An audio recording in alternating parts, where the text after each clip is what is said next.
Hello everyone. आज की video में हम माध्यमिक शिक्षा बोर्ड गणित का 2024 का पेपर हल करने वाले हैं, जो कि 2024 में हो चुका है। किस तरह का पेपर आया है देखते हैं।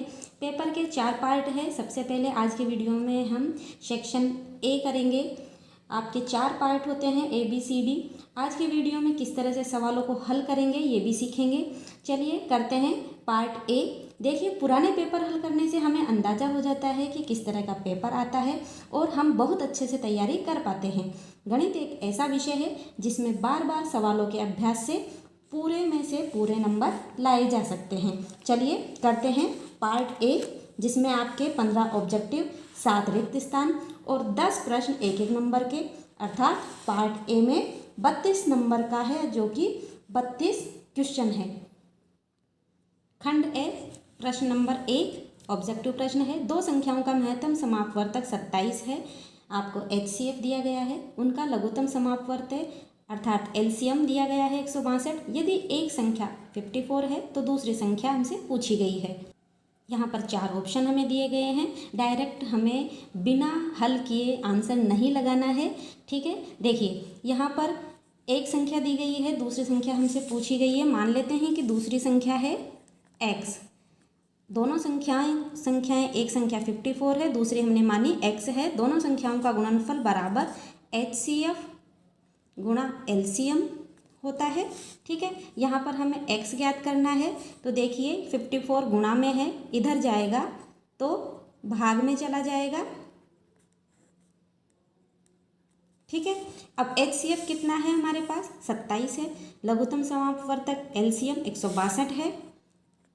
27 गुणा 162। देखिए 2 का भाग दे रहे हैं इसमें, तो 2 दूनी 4, यहाँ पर 14 हो गए और 2 सत्ते 14। और देखिए 2 अट्ठे 16 और 2 एकम 2। यहाँ पर 27 है, इस 27 से इस 27 को काट देंगे, 81 बचा। तो x का मान हमारे पास 81 आया और यही हमारा आंसर है, जो कि ऑप्शन ए है। दूसरा सवाल है बहुपद x² - 2x - 8 के शून्यक है। देखिए, शून्यक वाली प्रश्नावली बहुत अच्छे से पढ़ाई हुई है मैंने आपको, उसके सवाल आप अच्छे से देखें और समझें। देखिए यहाँ पर x² - 2x - 8, सबसे पहले इसको समीकरण बना लिया बराबर 0 करके, ठीक है। अब देखिए मध्य पद है -2, इसके 2 टुकड़े इस तरह से करेंगे कि हमारे पास गुणा करने पर 8 और जोड़ने या घटाने पर -2 आ जाए।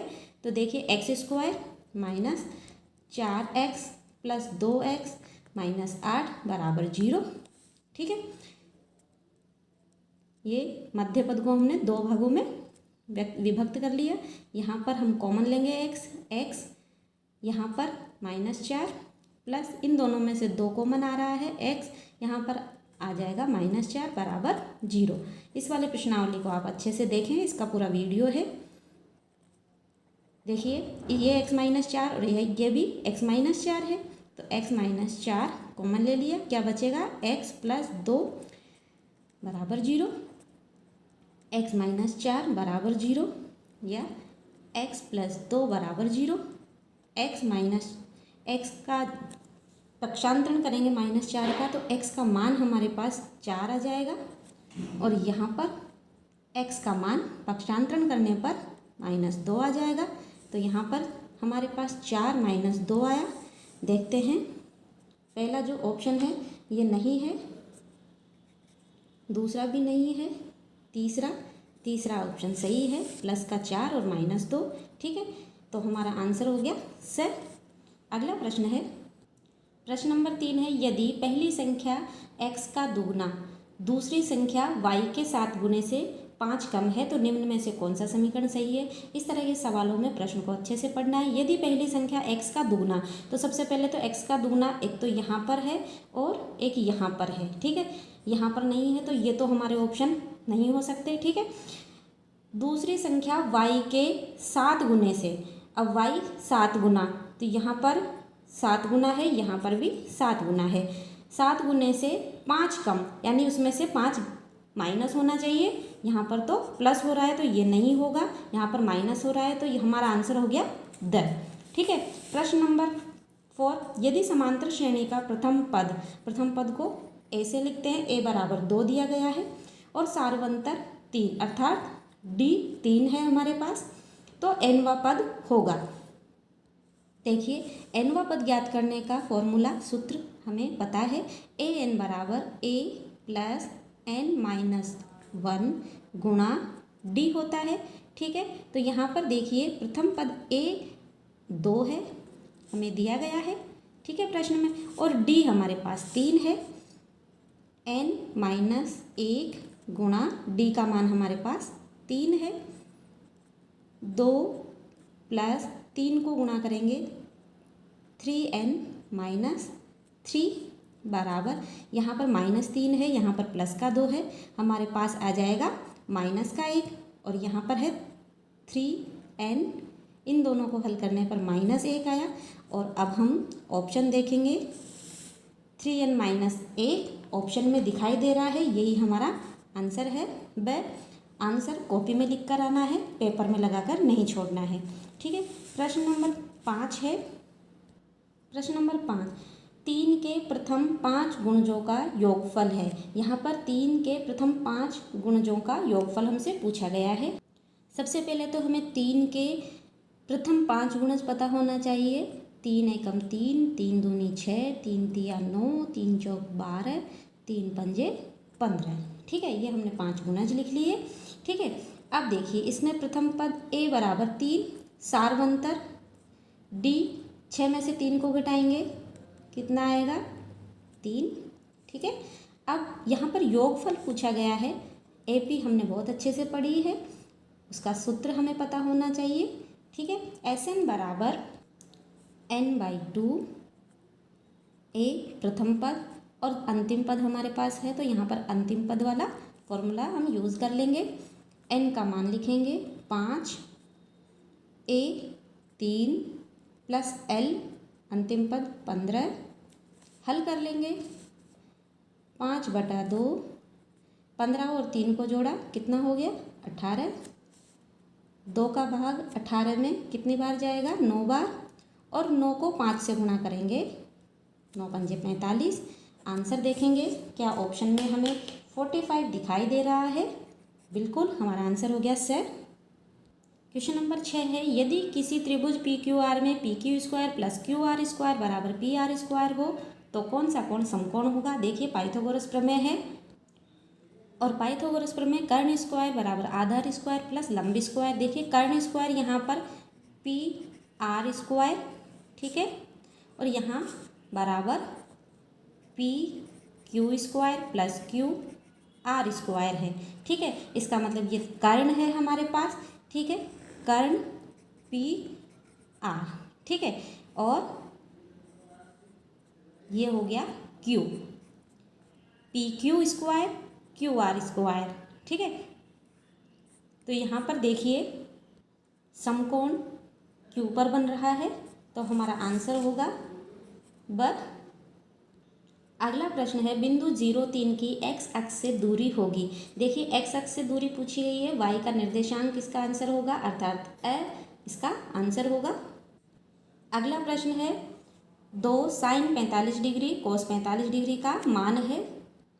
देखिए ऐसे सवालों को हल करने के लिए आपको त्रिकोणमितीय जो सारणी बनाना सिखाई गई है मैंने, उसको ज़रूर देखें और याद करें, उसके मान को बनाना सीखें पहले तो त्रिकोणमितीय सारणी को, जिससे इन सभी के मान आपको अच्छे से याद हो। देखिए साइन 45 डिग्री का मान क्या होता है, 1/√2 गुणा में cos 45 डिग्री है, cos 45 डिग्री का मान भी 1/√2 होता है। इनको हल करेंगे तो देखिए 2 को गुणा कर रहे हैं तो 2 आया, √2 को √2 से गुणा करने पर 2 आएगा, 2 का भाग 2 में दे रहे हैं 1 आया। तो आंसर हमारा ऑप्शन देखेंगे, ऑप्शन में डी द हमारा आंसर है। इसके लिए त्रिकोणमितीय सारणी बनाना आप वीडियो देख के सीख सकते हैं। यदि किसी वृक्ष की छाया उसकी ऊंचाई की 1/√3 गुना हो तो सूर्य का उन्नयन कोण। देखिए वृक्ष है, ठीक है, इसकी छाया, वृक्ष की छाया उसकी ऊंचाई की 1/√3, ठीक है। उन्नयन कोण पूछा गया है हमसे थीटा, यहाँ पर सूर्य का, ठीक है। तो हमारे पास लंब है, आधार है। ठीक है, थीटा हमें ज्ञात करना है।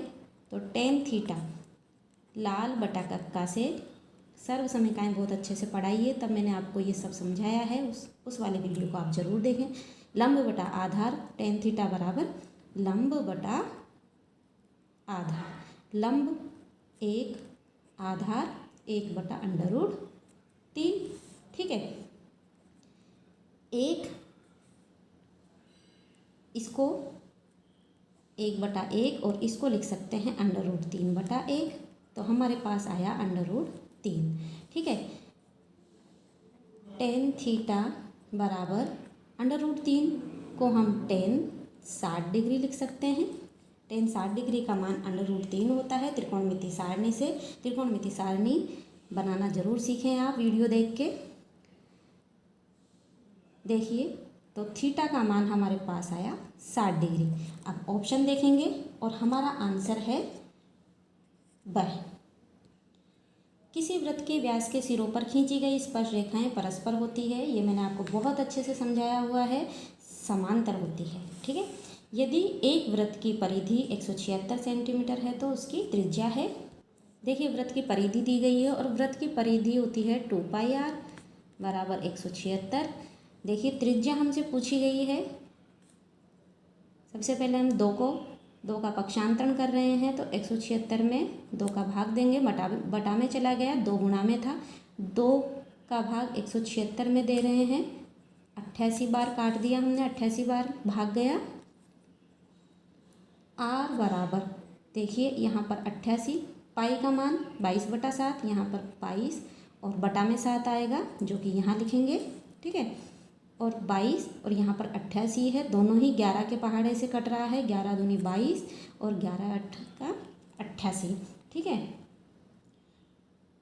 8, यहाँ पर 2 है, 2 एकम 2 और 2 का पहाड़ा 4 बार बोलेंगे तो 8 आ जाएगा। 4 गुणा 7 करेंगे, 4 गुणा 7 करने पर हमारे पास आया 28। ऑप्शन देखेंगे, ऑप्शन में 28 हमें दिखाई दे रहा है, ऑप्शन से हमारा आंसर है। अगला प्रश्न करते हैं। क्वेश्चन नंबर 12 है, यदि एक गोले का आयतन 36 पाई घन सेंटीमीटर है तो उसकी त्रिज्या है। देखिए, गोले का आयतन 36 पाई दिया गया है। गोले का आयतन का सूत्र हमें याद होना चाहिए, तो आपको पूरी किताब का दोहरान वाला वीडियो ज़रूर देखना चाहिए, जिसमें आपकी पूरी किताब के फॉर्मूला सूत्र आपको मैंने अच्छे से समझाए हुए हैं।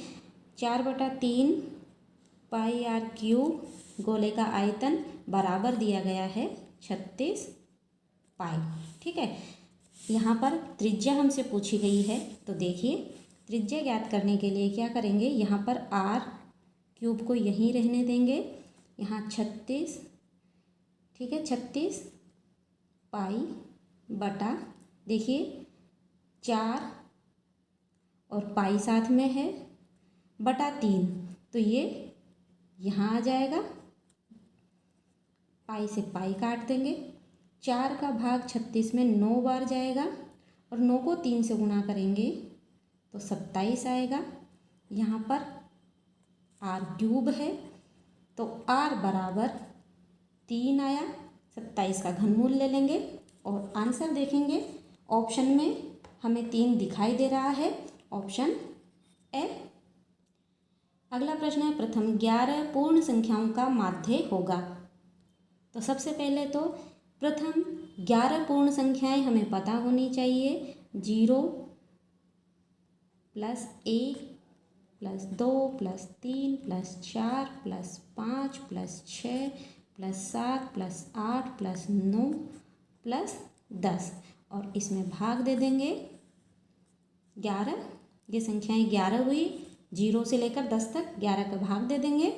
इनको जोड़ेंगे तो हमारे पास आया 55/11 और 11 का भाग 55 में गया 5 बार और हमारा आंसर हो गया ऑप्शन ब।